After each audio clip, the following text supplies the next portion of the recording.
ఓం మహాగణాధిపతయే నమః. ఓం గురుభ్యో నమః. ఓం శ్రీమాత్రే నమః. అరుణాం కరుణాతరంగితాక్షీం ధృతపాశాంకుశపుష్పబాణ చాపాం అనిమాదిభిరావృతాం మయూకైః అహమిత్యేవ విభావయే భవానీ. శ్రీమాత్రే నమః. మనం ఈరోజు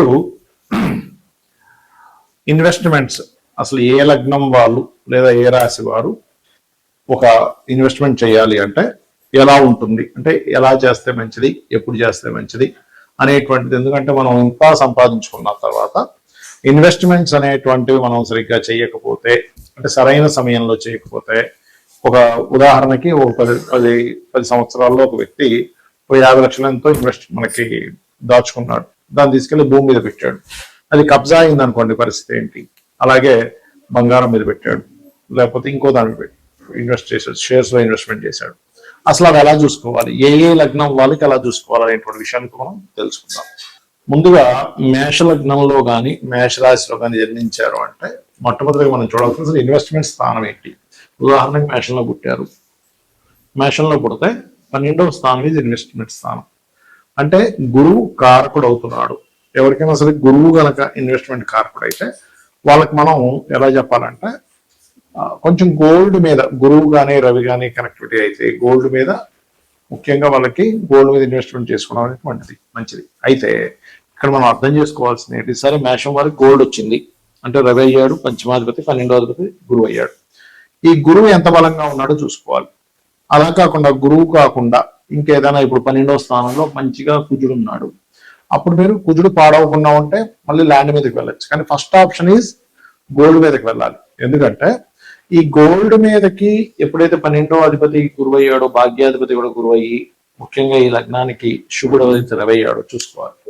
అయితే ఇక్కడ ఎప్పుడు కూడా నవగ్రహాలు కూడా గోచారంలో, ఇప్పుడు మనకేంటి అంటే ఫస్ట్ దశ, ఈ జాతకుడికి ఇన్వెస్ట్మెంట్ చేసేటువంటి మహాదశలు నడుస్తున్నాయా, లేకపోతే 12వ అధిపతి మహాదశ నడుస్తూ, ఒక్కోసారి ఎలా ఉంటుంది అంటే గురు మహాదశ నడుస్తూ అది పాపకత్తి లోపల ఆ దశలు నడుస్తుంటాయి. అలాంటప్పుడు మనం ఏం చేస్తాము అంటే, తెలియకుండానే అప్పుడు ఇన్వెస్ట్మెంట్ చేయాలని మనకు ఆకాంక్ష కలిగి గోల్డ్ మీద ఇన్వెస్ట్మెంట్ చేసి, అంటే మీకు అనిపించవచ్చు ఏమంటే గోల్డ్ రేట్ పెరుగుతూనే ఉంటుంది కదా, మరి గోల్డ్కి వచ్చేటువంటి ఇబ్బంది ఏమిటి అనేటువంటిది. ఒక్కొక్కసారి ఏమవుతుందంటే ఆ గోల్డ్ కొన్నప్పటి నుంచి వాళ్ళకి వేరే కష్టాలు వచ్చి ఆ గోల్డ్ని తీసుకెళ్ళి తాకట్టు పెట్టాల్సి వస్తుంది. ఎందుకు చాలా మంది గోల్డ్ తీసుకెళ్ళి తాకట్టు పెట్టాల్సి వస్తూ ఉంటుందంటే, ఒక్కొక్కసారి వాళ్ళ పేరు మీద కొనకూడదు ఉంటాయి. అలా కొనకూడనటువంటి సమయంలో కొనడం జరుగుతుంటుంది. అలాంటప్పుడు ఏమవుతుందంటే వాళ్ళు ఇన్వెస్ట్మెంట్ చేయకూడని సమయంలో ఇన్వెస్ట్మెంట్ చేసి గోల్డ్ కొనడం వల్ల ఇబ్బంది వస్తుంది. అయితే మేషం వారికి మాత్రం ఫస్ట్ ఆప్షన్ గోల్డ్, అందులో డౌట్ లేదు. అలాగే ఇప్పుడు మరి అసలు ల్యాండ్ కొనకూడదా అండి, మరి మేము షేర్ మార్కెట్లో పెట్టకూడదా, ఇలాంటి సందేహాలు అనేవి వస్తాయి. అసలు షేర్ మార్కెట్లో పెట్టాలంటే ఒక కాంబినేషన్ ఉంటుంది, లేదా ల్యాండ్ మీద పెట్టాలంటే కుజుడు బాగుంటారు, లేదు ఒక్కొక్కసారి ల్యాండ్ కొనుక్కోవాలా, లేకపోతే మన కట్టినటువంటి గృహం కొనుక్కోవాలంటే శుక్రుడు బాగుండాలి అక్కడ. కాబట్టి ఏంటంటే ఒక్కొక్క దానికి ఒక్కొక్క కాంబినేషన్ ఉంటుంది. ముఖ్యంగా మహాదశలు చూసుకుంటాం, అంటే గురువు పాడైనటువంటి మహాదశ వచ్చిందా, బాగున్న మహాదశ వచ్చిందా గురువు.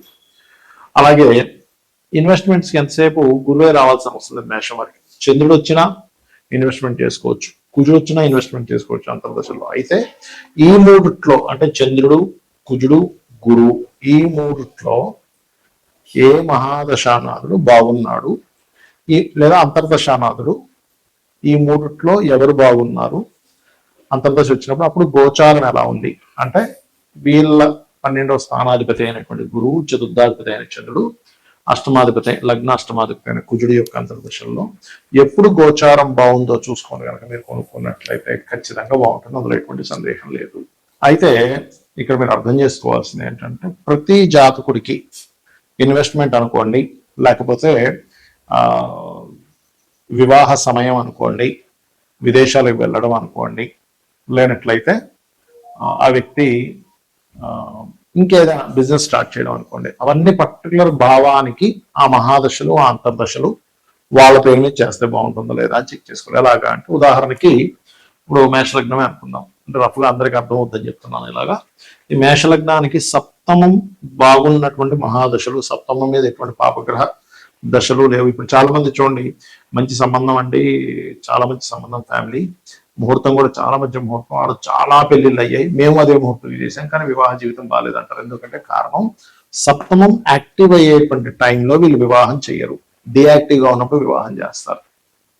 అంటే ఎలా అంటే ఇప్పుడు చూడ ఒక 10 మంది ఒక ట్రెక్కింగ్కి వెళ్ళారు, ఒక బాగా మంచు కొండ మీదకి. అందులో ఒక వ్యక్తికి బాగా జలుబు చేసి హెల్త్ పాడైపోయింది, కానీ మిగతా 9 మంది బాగానే ఉన్నారు. అంటే అర్థం ఏమిటి?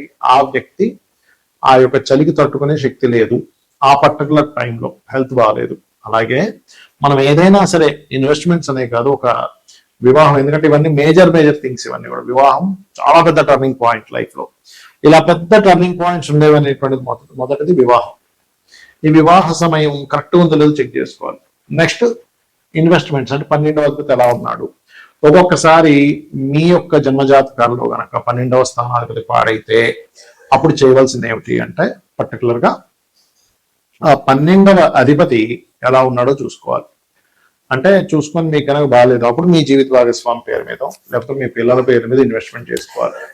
అంటే ఇప్పుడు మీరు అనుకోవచ్చు ఏమంటే మరి గోల్డ్ మీద బాగాలేనప్పుడు అసలు గోల్డే కొనకూడదా లైఫ్ లో, అలాంటప్పుడు ఏం చేయాలంటే మీరు ఆ గోల్డ్ మీ భార్య పేరు మీద, మీ పిల్లల పేర్ల మీద, వాళ్ళ పేరు మీదే మీరు బిల్ రాయించడం, ఇవి చేయాలి. అప్పుడు ఇబ్బంది అనేటువంటిది ఉండదు. కానీ వీలైనంత మట్టుకు అది కూడా మీ పేరు మీద కావచ్చు, మీ జీవిత భాగస్వామి పేరు మీద కావచ్చు, మీ పిల్లల పేర్ల మీద కావచ్చు.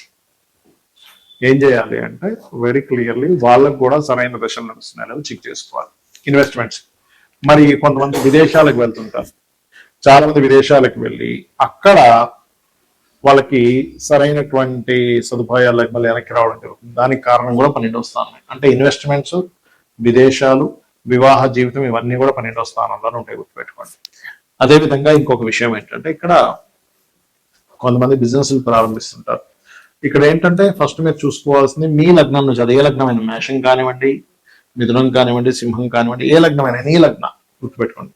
లగ్నం నుంచి ఫస్ట్ మీకు లాభాలు ఇచ్చేటువంటి మహాదశలు నడుస్తున్నాయి లేవో చెక్ చేసుకోండి. అంతర్దశలైనా ఒక్కోసారి బాగోలేదా, లేదా గోచారమైన, అంటే గోచారం అంటే ఇప్పుడు ప్రస్తుతం తిరుగుతున్నటువంటి గ్రహాలు ఇప్పుడు మీకున్నటువంటి గ్రహాలకి మీకున్న మహాదశల్ని యాక్టివ్ చేస్తూ ఉంటాయి. అంటే పాజిటివ్ ట్రిగర్ చేస్తేనేమో మంచిది, నెగటివ్ ట్రిగర్ కనుక చేసినట్లయితే మంచిది కాదు. ఇది ఫార్ములా అన్నమాట. పర్టికులర్ గా ఈ ఫార్ములా బేస్ మీద మీరు ఏం చేయాలంటే ఇప్పుడు ఒక బిజినెస్ పెడుతున్నాము, ఆ బిజినెస్ మీకు పనికొస్తుందో లేదా, ఫస్ట్ పాయింట్ నెంబర్ 1. అంటే మీరు ఉదాహరణకు మేషం అనుకోండి, శని బాగున్నాడు, లాభాధిపతి ఫైన్. లేదు వృషభ లగ్నం, గురువు బాగున్నాడు, లేకపోతే మిథున లగ్నం, కుజుడు బాగున్నాడు. అంటే అసలు ఫస్ట్ మీకు లాభం రావాలి, ఏ బిజినెస్ చేయాలన్నా అతను ఎలా ఉన్నాడు, ధనాధిపతి, అంటే ఏ లగ్నానికి సెకండ్ లార్డ్ ఎలా ఉన్నాడు చెక్ చేసి అతను అసలు మీకు ఏ బిజినెస్ లో డబ్బులు ఇస్తున్నాడో చూసుకోండి. ఎందుకంటే మీకు ఎందులో ధనం ఉందో చూసుకోకుండా హోటల్ బిజినెస్ లో ఉంటే వీళ్ళు ఇంకోటి ఏదో ట్రాన్స్పోర్టింగ్ దాంట్లో పెడతారు, లేకపోతే ఇంకోటి ఏదో బ్యూటీ రిలేటెడ్ దాంట్లో ఉంటాయి, ఇంకో దాంట్లో పెడుతూ ఉంటాయి. ఇవి ఒక ఎత్తు అయితే ఇప్పుడు స్టార్టింగ్ లో చిన్నగా స్టార్ట్ చేసిన తర్వాత పెద్ద మొత్తంలోకి వెళ్ళాలంటుంది. నేను చాలా మందికి క్లయింట్లకి, బాబు మీరు ఫస్ట్ చిన్నగా స్టార్ట్ చేసుకోండి, ఇప్పుడు పెద్దగా పెట్టడం కరెక్ట్ కాదు అని చెప్పినా సరే, లేదు సార్ ఇప్పుడు మార్కెట్ అంతా పెద్ద పెద్దగా ఉన్నాయని పెట్టేసి ఇబ్బంది పెట్టే వాళ్ళు నేను చాలా మంది చూశాను. కాబట్టి ఎందుకంటే ఆ పర్టికులర్ టైం పీరియడ్ ఏదైతే ఉంటుందో ఒక్కొక్కసారి మనం ఇన్వెస్ట్మెంట్ చేసి పెద్ద మొత్తంలో ధనం సంపాదించే యోగం నడుస్తూ ఉంటుంది. కొన్నిసార్లు చిన్నగా స్టార్ట్ చేసి కొన్ని రోజులు మీరు అనుభవం పొందిన తర్వాత ఒక సంవత్సరం 6 నెలలు, దాని తర్వాత ఒక మహాదశ వస్తుంది. అప్పటి వరకు ఇది గ్రౌండ్ వర్క్ గాను ఒక అనుభవం కానీ తీసుకోవాలని బాగుంటుంది.